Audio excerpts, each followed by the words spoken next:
L'histoire de la miniature. C'est quand même toute une aventure. On n'en parle pas assez, je trouve, hein, du fait que faire une miniature pour ta chaîne, pour ta vidéo, c'est un combat à chaque vidéo. Bonjour à tous et bienvenue pour cette nouvelle vidéo automnale sur ma chaîne, j'espère que vous allez bien. Oui, aujourd'hui on revient vraiment sur les fondements, les fondamentaux comme ça de ce qu'était Booktube à l'époque. On va faire un tag. Parce qu'en fait, je regardais la chaîne de Lire avec Lilia il y a 1 ou 2 semaines de ça, et elle a donc re-réalisé ce tag qu'elle fait chaque année. Et en gros, elle a dit à la fin de sa vidéo que si on refaisait pas le tag, et ben ça veut dire qu'on faisait pas partie du vrai Booktube game, quoi, tu vois. Donc je me suis sentie un tout petit peu mise sous pression là comme ça, que je dis bon, et ben si elle le dit, je vais le faire. Parce que je glisse l'info rapidement ici, évidemment qu'il y aura une annonce un tout petit peu plus officielle quelque part d'ici l'année prochaine, mais en gros, 2026, c'est les 15 ans de la chaîne quand même. Donc tu vois, si je fais pas partie du Booktube game à ce stade, je ne sais pas. Je ne sais plus. Et oui, donc fut une époque où les tags pullulaient sur le Booktube, hein, on avait plein de petites listes de questions, etc. Et alors très clairement, dans cette année 2026 qui va arriver, je vais en reprendre, je pense, bien quelques-uns, parce que ce sera rigolo de revoir un petit peu, tu vois, d'anciens trucs et tout. Je vais répondre à certaines choses, et j'ai hâte de voir si mes réponses seront changées. Alors là, en l'occurrence, je ne sais plus, je ne sais pas, mais je pense que si, j'avais dû le faire à l'époque. Il y a 9 questions autour, vous l'aurez compris, de l'automne et des livres. Donc, j'ai envie de vous dire, mais évidemment que j'allais le reprendre, évidemment que j'allais le refaire. En plus, je pense que j'ai dû faire ce tag il y a 10 ans, donc ça fait sens de le refaire maintenant, tu vois. Mais d'abord, car oui, cette vidéo est en collaboration avec la marque de bougies et de parfums d'intérieur Ava et May. Et alors, pour cette vidéo, j'ai eu la chance ultime de recevoir le calendrier de l'Avent. Rien que ça. Il est d'un poids. Franchement, tu peux faire de l'haltérophilie avec ça. Y a aucun problème. Ah ouais. Ah, c'est canon, hein, un petit peu quand même. Dans ce calendrier de l'Avent, on va retrouver bien sûr les senteurs les plus emblématiques de la marque Ava et May, mais il y aura des petites nouveautés, des petites exclus qu'on n'a jamais eu avant. Donc on a 13 produits exclusifs sur les 24, je trouve que c'est vraiment très très honorable. Alors moi je propose de tester le numéro 7. Oh, c'est un grand le 7. Qu'est-ce qu'ils sont malins à chaque fois. Vous voyez les petites encoches là? C'est pour mieux aller chercher ton produit, hein, parce que sinon tu galères. C'est le diffuseur de parfum Sparkling Wine, qui était une fragrance qui était sortie il y a 2 ou 3 ans de ça déjà maintenant il me semble, sous format bougie, que j'avais trouvé incroyable. Oh, l'avoir en diffuseur de parfum, ça va être canon. C'est vrai que en format bougie déjà, c'était une fragrance que j'avais adorée. J'ai envie d'ouvrir le numéro 4 parce que c'est mon chiffre préféré. Là, on n'est pas sur une exclue. On est sur une petite bougie. Oh, Marrakech. Ça sent très bon. Typiquement, les petites comme ça, je les utilise à mon bureau quand je travaille ou ce genre de choses pour m'accompagner vraiment dans une petite ambiance un peu sympa. Allez, on en fait un petit dernier encore. Juste parce que j'ai envie. Puis que je fais ce que je veux. Le 22, allez, ça vous donne une petite idée. Donc là au-dessus, on est sur une petite bougie. Oh, ça me parle. Canada, grappe, fruits, ambre et vétiver. Donc ça, c'est une exclue par exemple. La 22, c'est une exclue et je ne l'ai jamais eue. Elle est incroyable. Elle sent terriblement bon. C'est un peu frais comme ça et vivifiant. Vous l'aurez compris, Ava et May a sorti son calendrier de l'Avent et il est encore mieux que celui de l'année dernière parce qu'en gros, tout ce qui était génial dans celui de l'année passée, bah ils l'ont gardé et tout ce qui était à améliorer a été amélioré. On a vraiment plein de produits exclusifs, on a des petits compartiments pour ranger les boîtes et en plus, l'ouverture des boîtes a été facilitée, je trouve, par rapport aux boîtes de l'année dernière. Je les remercie énormément, vraiment. Mais bien sûr que vous avez un joli code si vous aussi vous avez envie d'en profiter.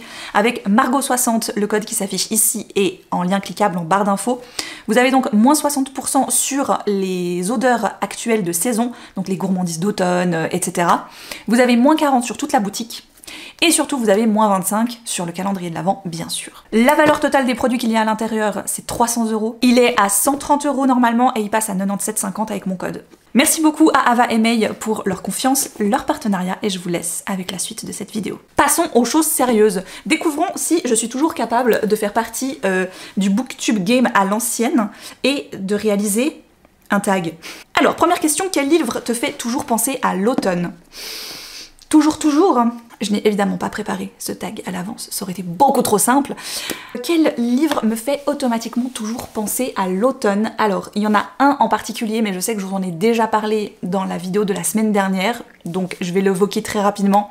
Il s'agit du Maître des Illusions de Donna Tartt, parce que vraiment il y a une ambiance très pesante, très nuageuse en fait finalement, et quelque chose que je rapproche énormément à l'automne. Sinon, je pourrais mettre une bande dessinée que j'ai beaucoup aimée, qui s'appelle Giant Days.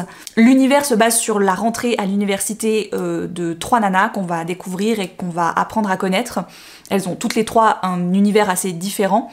C'est assez rigolo, c'est très américain, mais moi j'ai bien aimé l'ambiance de la bande dessinée, et le premier volume, bah, évidemment c'est la rentrée, donc il y a automatiquement un côté très Halloween, très automne sur le campus universitaire. Et vous aurez compris que c'est un truc que j'aime visiblement bien comme univers, le campus universitaire. Je sais pas trop ce que ça veut dire de moi, que peut-être je regrette de pas avoir fait de grandes études, c'est faux. C'est vrai que c'est une ambiance que j'aime bien retrouver, et dans ces 2 livres notamment, je trouve que c'est très présent, ce qui fait que j'aime bien les... J'adore, je vais m'interrompre pendant toute la vidéo en fait, je vous préviens direct. Parce qu'en fait, il y a des choses, c'est après coup que ça m'est venu, tu vois. C'est con quand même, hein, voilà. Donc, en fait, d'où le peut-être prépare un tout petit peu avant les réponses aux questions. Petit rappel pour le prochain. Un livre qui va aller pour la période automnale. Alors encore une fois, je sais, c'est un livre que je vous ai déjà présenté la semaine dernière, donc évidemment que ça perd un peu de son charme quand c'est... Voilà. Mais pourquoi j'ai très envie de le mettre spécialement dans cette sélection? Je vous disais que l'automne, dans ce livre, était presque un personnage à lui tout seul. C'était In the Company of Witches. Et c'est vrai. C'est la première et seule fois où j'ai trouvé qu'une saison était tellement bien décrite, était tellement bien représentée, qu'on aurait pu se dire « Oh waouh, en fait, c'est un personnage !» Donc, je l'ai vite ressorti pour vous le montrer là. Ouh, ça c'est dur ça. Quelle est ta couverture de livre automnal préférée? Alors c'est sûr que les livres en anglais, en général, ils ont des belles couvertures, tu vois. Bien sûr que je peux te sortir le Pumpkin Spice Café, qui est très mimi, qui a vraiment une ambiance très petite ville, c'est très... En fait, ça me fait vraiment penser, cette couverture particulièrement, mais déjà aux romances un petit peu bateau qui sortaient déjà à l'époque, mais c'était peut-être un peu moins exporté jusque chez nous, jusque chez les francophones, ça se voyait peut-être du coup un petit peu moins. Sinon... Oh, si, je sais. Les Légendes de la Garde, là aussi c'est une bande dessinée, mais j'aime bien les BD, parce que, surtout pour leurs univers graphiques, bien évidemment. Mais je trouve que celle-ci, c'est un truc, moi j'adore Rouge Muraille, je sais pas si vous connaissez Red Wall, quand j'étais petite, je regardais ce dessin animé. Après j'ai appris que c'était des livres qui étaient écrits par Brian Jacques, donc j'ai essayé de tous les racheter, parce qu'ils étaient petit à petit épuisés. Je les ai quasi tous, je crois qu'il y en a une quinzaine dans les grandes intégrales, enfin les grandes intégrales. Il y a plusieurs volumes en un. Et je crois qu'il y en a une quinzaine, j'en ai je crois 12 ou 13, donc j'en ai vraiment beaucoup. C'est un concept d'histoire que j'aime bien, c'est donc des animaux, là des animaux de la forêt, qui sont humanisés. Alors je sais qu'il y en a à qui ça parle pas du tout, moi j'aime bien ça, et dans Red Wall c'était ça, c'était en gros les souris, les rongeurs, c'était les gentils de l'histoire on va dire, et tout ce qui avait des crocs, des griffes et qui chassaient en fait finalement les autres animaux, c'était un peu les méchants de l'histoire. Et quoique, il y avait un peu quand même des exceptions. Ça se passait dans une époque un peu moyenâgeuse. Et pourquoi je vous parle de ça particulièrement? Parce que dans la bande dessinée Les Légendes de la Garde, il y a 2 ou 3 volumes je crois, moi j'en ai les 2. J'ai la couverture automnale et la couverture hivernale, justement. On retrouve un petit peu cette ambiance, voilà, de petites souris qui doivent protéger un fort, etc. Tiens, je pourrais les relire cette année, j'aurais trop envie.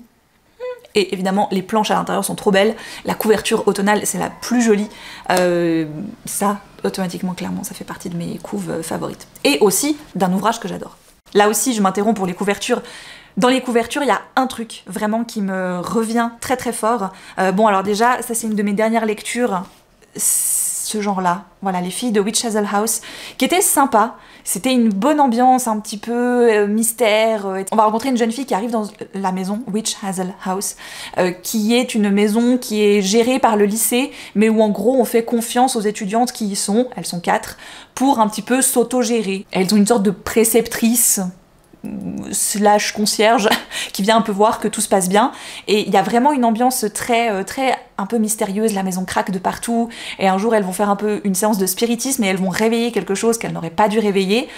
À partir de 14-15 ans, franchement ça fait un job nickel. Je pense que moi à cet âge-là j'aurais adoré, donc j'en garde pas un mauvais souvenir parce que je trouve que l'ambiance était ultra chouette, vraiment.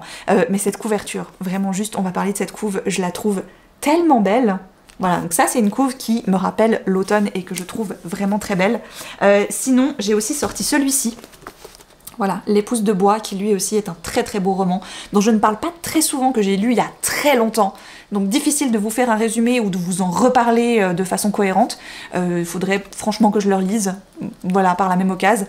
Mais c'est vrai que cette couve avec cette nymphe des bois un peu, bref.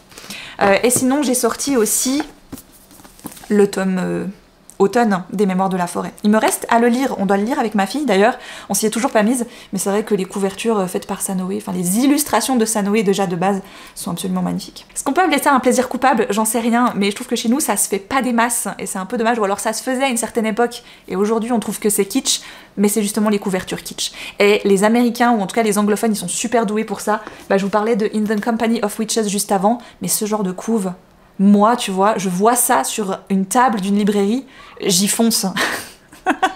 C'est un peu bizarre, mais voilà, je vous mets quelques exemples là. Franchement, moi je suis fanat de ce genre de... Ça fait un peu Scooby-Doo, quoi, tu sais, ça fait un peu... années 80, 90, je sais pas, moi je suis une grande nostalgique, vous le savez, je l'ai déjà dit plein de fois. Et du coup, ce genre de couve, il y a un truc qui m'appelle automatiquement. Voilà. Question 3, quelle est ta boisson automnale préférée? Je pourrais dire le pumpkin spice latte, bien sûr, parce que maintenant que je le fais moi-même, en plus le sirop de courge épicé, pour la recette, je vous renvoie à ma vidéo de la semaine dernière, ou alors en barre d'infos. J'ai sur mon Pinterest, je vous ai photographié ma recette. Alors par contre, il va falloir essayer de me décrypter, hein, ça c'est à vos risques et périls. Sinon, je trouve que tous les sirops de courge épicé que j'ai pu goûter dans le commerce, je les trouve en fait trop chimiques, pas assez nature. Et bon, bah avec l'âge, évidemment, j'ai un peu perdu le goût du ultra sucré, chose que j'avais beaucoup plus quand j'étais plus jeune. Donc quand j'allais au Starbucks, j'adorais prendre un pumpkin spice latte, tu vois. Et avec le temps, je me suis rendu compte à quel point j'aimais plus ça. En tout cas, plus cette version-là, donc je préfère le faire moi-même. Mais je bois du thé toute l'année, tout le temps. J'ai un stock de thé chez moi qui est bientôt plus haut que moi. En fait, je pourrais faire un comparatif pile à lire, thé à boire, clairement. Et je pense que mon favori, de chez Favori, c'est... Ah, il y en a plusieurs quand même. Il y a le Feuille d'automne du comptoir d'été, qui est tout proche de chez moi, qui est une boutique locale. Il y a le Automne à Central Park, de chez Christine Datner, que j'adore.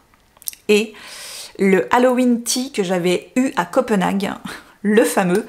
J'ai réussi à le retrouver parce que j'avais plus du tout idée de où, quoi, comment, enfin le nom de la marque, parce que évidemment j'avais jeté le sachet dans lequel je l'avais acheté, je l'avais mis dans une boîte, et ensuite bah, j'ai perdu la petite étiquette.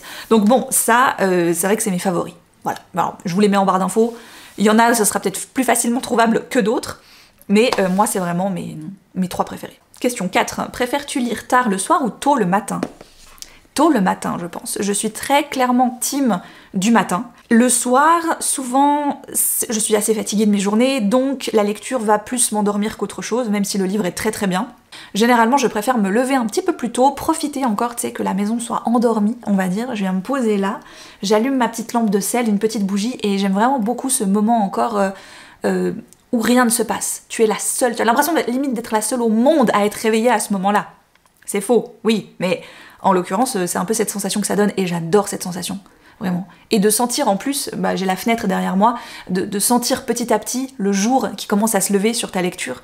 Je trouve vraiment que c'est très agréable, j'adore faire ça. En plein été par exemple, j'adore aller me poser dans mon petit œuf là de terrasse et avoir la première brise un petit peu fraîche du matin.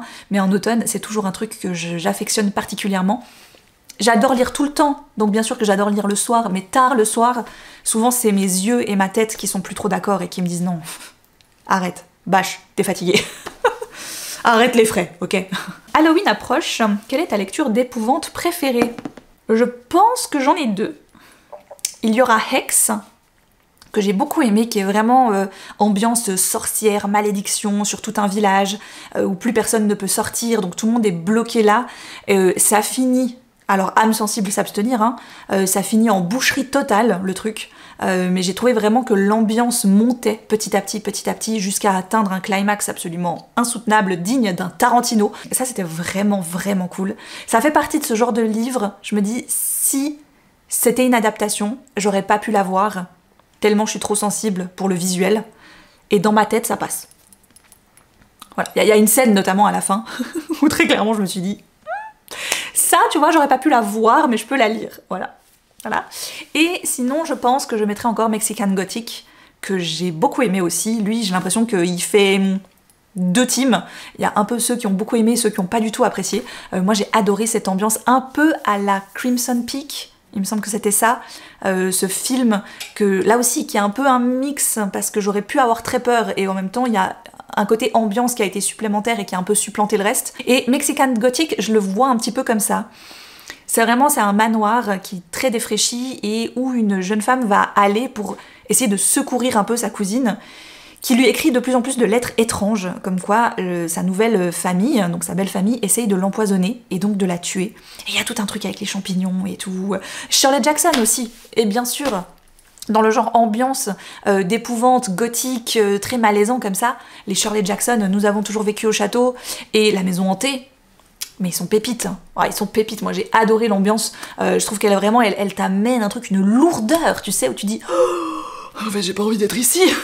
Limite, tu peux plus respirer à un moment donné parce que t'as l'impression que, tu vois, la description des murs, tu sais, qui sointent comme ça, le poison limite, ça se ressent, mais très très fort. J'ai adoré ces lectures, vraiment parfaites pour la période. Quelle est ta lecture réconfortante par excellence ?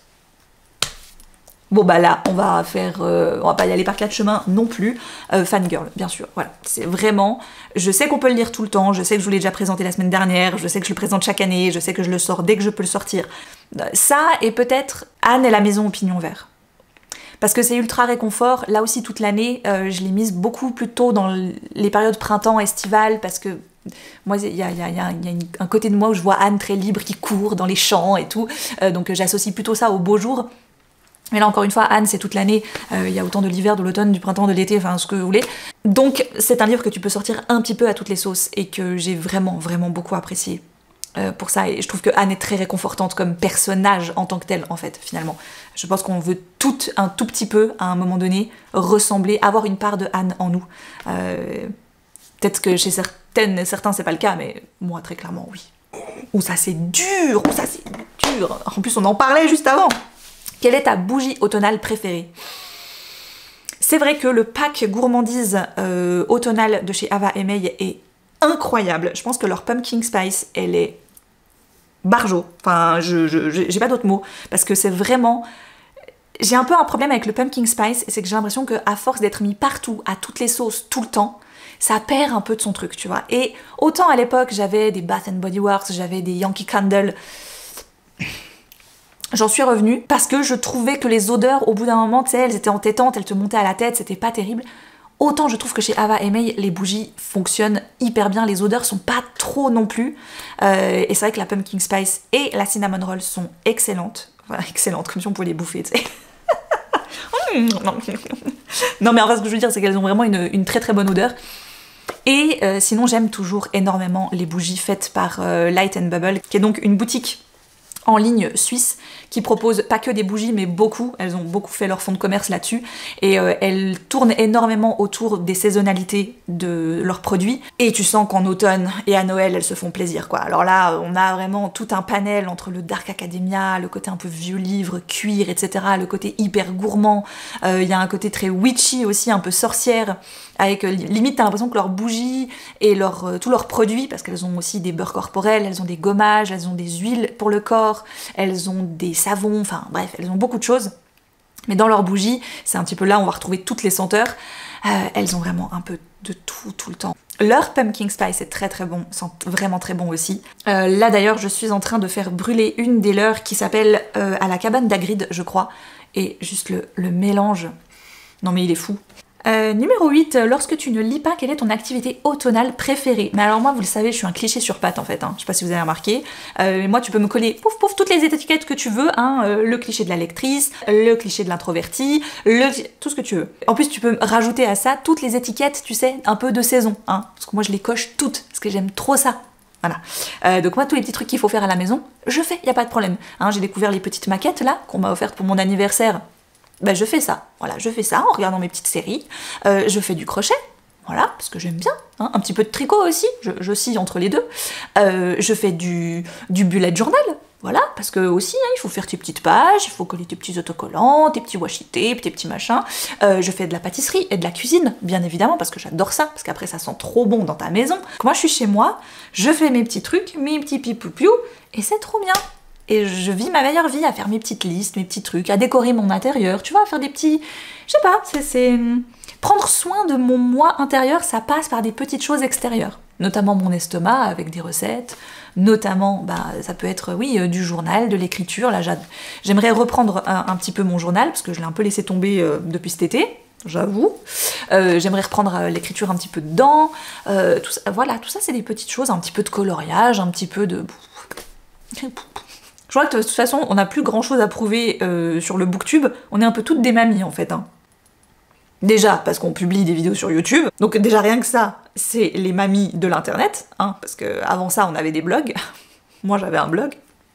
Ensuite YouTube. Et ensuite on continue, on a des activités de mamies. Voilà. Et ce n'est absolument pas péjoratif pour les vraies mamies. Hein, je tiens tout de suite à le souligner. Pas qu'on me chope le col de la chemise que je ne porte pas dans les commentaires. Je le sais, je le sens. J'ai une petite mamie dans mon moi intérieur qui cohabite avec mon enfant intérieur. on est toute une famille là-dedans et franchement, mais je kiffe. Mais j'adore, j'adore. Et enfin la dernière question, quelle est ta liste de lecture pour l'automne? Bon bah évidemment vous l'avez déjà vu, hein, je l'ai publié il y a pas très longtemps, mais on peut vite faire un petit tour de ce qui reste, en fait un petit peu dedans. Hein. Éventuellement j'en prends un ou deux comme ça au pif. On a notamment, Tenir une auberge magique. Voilà, parce que, en effet, comment on fait? On sait pas. Ah oui, on a le Holly de Stephen King. Voilà. On verra ce que ça donne. Je ne sais pas encore. Hop! Ah oui, ça a l'air très chouette aussi sur les vampires et les parfums, les encens. On a des petites nouvelles policières automnales de P.D. James, avec Sleep No More. Voilà, je crois qu'on a vraiment de quoi faire. Et si vous voulez évidemment la liste dans son intégralité, je vous la laisse dans mon article sur Substack dans la barre d'infos, ou alors la vidéo, si vous avez envie de vous la refaire, ou si vous ne l'avez pas encore vue, eh bien, faites-vous plaisir. Et voilà pour cette petite vidéo. J'espère quand même qu'elle vous a plu. Alors à l'époque, je me souviens que le but un peu des tags, c'était d'être repris, donc on taguait des gens pour qu'ils le reprennent. Évidemment, chose que je ne vais pas faire parce que je crois que cette mode-là est définitivement passée. C'est pas un mal. Par contre, si vous avez aussi une chaîne et que vous avez envie de la faire, n'hésitez pas, reprenez-la.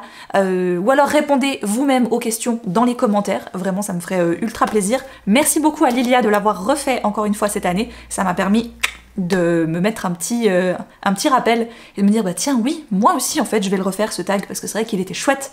Et je pense qu'il y en aura d'autres. Parce que les tags, il y a de ça de bien quand même, c'est que ça pose des questions et on peut vous sortir des trucs dont on parle peut-être pas souvent. Ça peut avoir un petit peu cet avantage quand même. Merci beaucoup d'avoir regardé cette vidéo, encore merci beaucoup à Ava et May de l'avoir sponsorisée. N'oubliez pas, le lien est en barre d'infos pour profiter de l'offre. Et moi je vous dis à très vite pour une prochaine vidéo sur ma chaîne.